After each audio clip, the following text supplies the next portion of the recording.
आइए एक और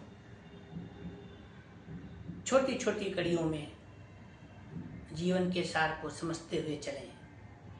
इसी क्रम में एक संत की कविता में उसने कहा कि जीवन भर व्यक्ति लेटा रहता है, लेटने का चित्रण किया है।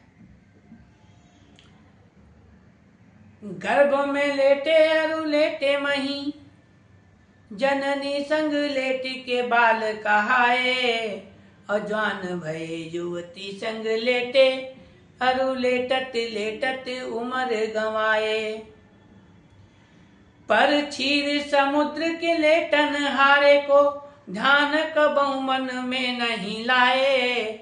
और लेटत लेटत लेटत ही सो, लेटत लेटत लेटत ही सो चिता पर लेटन के दिन आए। लेटत लेटत लेटत ही सो चिता पर लेटन के दिन आए।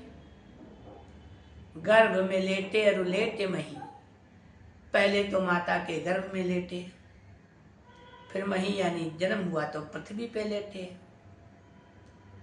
जननी संग लेट के बाल कहाए, फिर जब माता के साथ लेटे तो बालक कहलाए। जवान भये युवती संग लेटे, और लेटत लेटत उम्र गंवाए, पूरे जीवन भर लेटे ही रहे।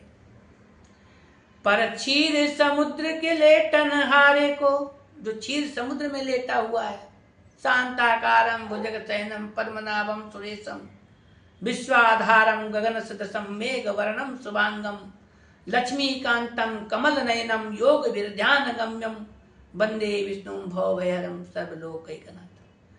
अब जो वहां पे लेटा हुआ है उसको कभी अपने ध्यान में नहीं लाए। पर क्षीर समुद्र के लेटन हारे को, ध्यान कबहु मन में नहीं लाए। और लेटत लेटत लेटत ही सो चिता पर लेटन के दिन आए। सारे जीवन तो तुम लेटे ही रहे, तो इसलिए चिता पर लेटने के भी दिन आ गए। इसलिए थोड़ा उठो और खड़े हो जाओ। जीवन में अपनी आत्म रक्षा के लिए, आत्मा के आनंद के लिए, अपने अजरता और अमरता के लिए खड़े होना जरूरी है। इसलिए आप खड़े हो जाएं।